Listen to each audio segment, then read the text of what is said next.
सगळ्याच बायका नवऱ्याला असं वेड्यात का काढतात?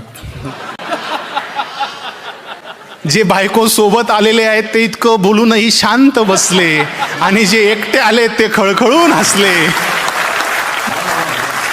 जागतिक प्रश्न आहे बघा. पहिल्या 4 कडव्यांमध्ये स्टेजवरती न लग्न झालेली मंडळी आहे, त्यांनी दुर्लक्ष करा. जो खाये वो पचताये, जो न खाये वो पचताये, म्हणून फार सिरियसली काय घेऊ नका. ब्रह्मचारी राहण्याचा नाही तर तुम्ही निर्णय घ्याल. पुन्हा एकदा बघा, कवितेचं शीर्षक सांगतो, सगळ्याच बायका नवऱ्याला असं वेड्यात का काढतात. कवितेचा भाग पूर्णपणे काल्पनिक आहे. कविता मी माझ्या बायकोवर लिहिलेली नाही. जर तुम्हाला वाटलं ही कविता तुमच्या बायकोवर आहे तरी तुम्ही जोरात हसू नका, कारण संध्याकाळचं जेवण अजून बाकी असेल. ही कोथंबीरची जुडी अशी पिवळी अंत का हो कोणी. ही कोथंबीरची जुडी, मावशी आजच बोललेल्या आहेत वाटतं काकांना. ही कोथंबीरची जुडी अशी पिवळी अंत का हो कुणी. पुन्हा बटाटे किडलेले बाई हात जोडते दोन्ही. टमाटे ही कच्चेच आणलेत. काका तुम्ही कितीही चांगले आणा, पाहून आणा, टमाटे ही कच्चेच आणले. अद्रक इतकं सुकलंय आणि सगळ्यांनी मिळून तुम्हाला बघा खराब खराब विकलंय. एवढं सगळं बोलून सुद्धा नवऱ्यालाच बाजारात का धाडतात आणि सगळ्याच बायका नवऱ्याला असं येड्यात का हो काढतात. 3ऱ्या शिटी नंतर कुकर.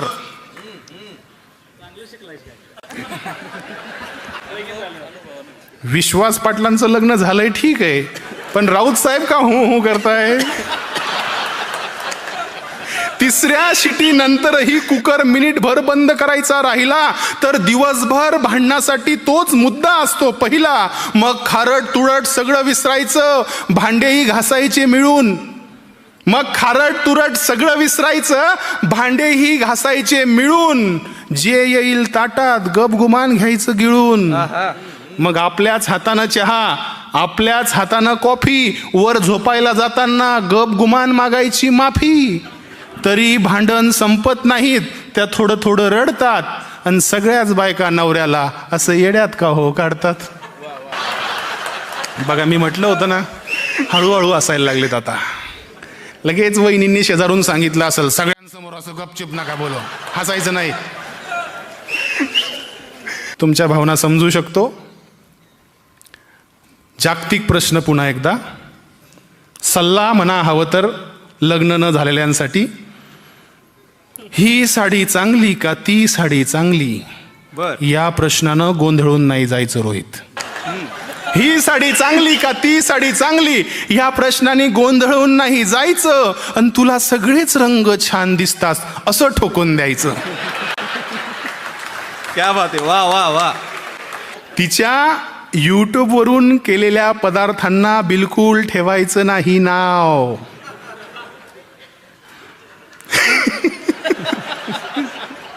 मावशी तुमच्याकडनं काय कच्चे राहिले होते का बटाटे काल. तिच्या युट्यूबवर पाहून केलेल्या पदार्थांना बिलकुल ठेवायचं नाही नाव.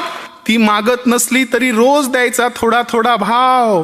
तिचा भाऊ छान, तिची बहीण छान, तिची मैत्रीणही छान, हा मुद्दा मान्यच करायचा असतो. काका खरंय की खोटं. अहो नका घाबरू, खरंय की खोटं. खरंय. तिची भाऊ छान, तिचा बहीण छान, तिची मैत्रीणही छान, हा मुद्दा मान्यच करायचा असतो. त्याच्याशिवाय आपल्याकडे पर्याय तरी कुठे असतो. पण त्यांना माहेरचं जर कुणी बोललं तर त्या माहेरच्या नावानंही बोटं मोडतात आणि सगळ्याच बायका नवऱ्याला असं वेड्यात का हो काढतात. आता महत्वाचं ऐका, हे तर खूप वेळा ऐकलं असेल तुम्ही. मी होते म्हणून टिकले, मी होते म्हणून टिकले, दुसरी कधीच गेली असती सोडून, असं जेव्हा बायको बोलेल पडद्याच्या आडून.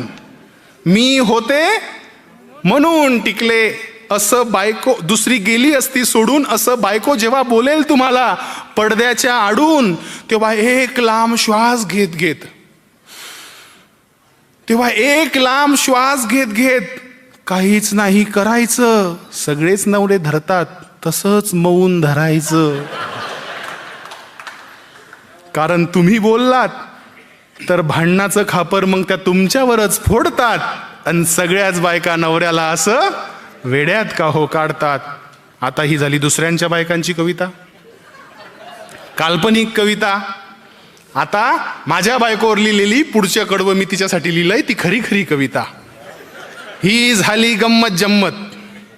पूर्वी एवढीच कविता म्हणायचो मी, नंतर ही मला काही दबावात. याला म्हणतात दहशत. हा कार्यक्रम युट्यूबला येणार आहे नंतर. किमान शेवटची ओळ दबावात लिहिलेली नाही, सत्य परिस्थितीवर आहे. ही झाली गंमत जम्मत, आता बोलू खरं खरं, तिच्याशिवाय आपलंही काहीच नसतं बरं. दिवस रात्र डोळ्यात ती जमते संसाराचं हित, संसार सोडून दिवसही लायत नाही तिचं माहेरात चित. दिवस रात्र डोळ्यात ती जमते संसाराचं हित, संसार सोडून एक दिवसही लागत नाही तिचं माहेरात चित. टाका टाका टाकून शिवते जरी असेल फाटका, टाका टाका टाकून शिवते जरी असेल फाटका, आणि ती असते घरी म्हणून संसार होतो नेटका. वा वा वा वा. रांधा वाढा जेवण सारं एक हाती करते, रांधा वांधा जेवण सारं एक हाती करते, आणि घर घर होण्यासाठी मर मर करते. क्या बात आहे. पहाडासारखा पुरुष सुद्धा जेव्हा एकटा पडतो, अहो पहाडासारखा पुरुष सुद्धा जेव्हा एकटा पडतो, आणि बायकोच्या जवळ जाऊन मन मोकळा रडतो. कान बघून मला तर ती यंत्रच जणू भासते, अहो काम बघून तिचं ती मला यंत्रच जणू भासते. मी असतो कविता म्हणत हिंडत, ती घरी पेशंट तपासत असते. क्या बात आहे. वा वा. डाव्या डोळ्यांची डॉक्टर आहे माझी बायको, मी उजव्या डोळ्यांचा आहे. काम बघून मला ती यंत्रच जणू भासते, मी असतो हिंडत कविता म्हणत, ती पेशंट तपासत असते. सासू सासरे ननंदीर सारांनाच ठेवते जोडून, परक घर आपलं करते माहेर येते सोडून. बायको असते चंदन झिजून पसरवते गंध. वा वा वा. ज्याला ज्याला बायको आहे त्यांनी टाळ्या वाजवा, ज्याला ज्याला नाही आहे त्यांनी होणाऱ्या बायकोसाठी वाजवा. बायको असते चंदन, बायको असते चंदन जिजून पसरवते गंध. दिवा होऊन संसाराचा ती तेवत असते मंद. सलाम तिच्या जगण्याला निस्वार्थी वागण्याला, शेवट सलाम तिच्या जगण्याला निस्वार्थी वागण्याला. सगळ्यांच्याच घरात असतं हे सगळं सगळं सेम, सगळ्यांच्याच घरात असतं हे सगळं सगळं सेम. असंच टिकून राहो तुमचं नवरा बायकोचं प्रेम, असंच टिकून राहो तुमचं नवरा बायकोचं प्रेम. धन्यवाद. इचलकरंजी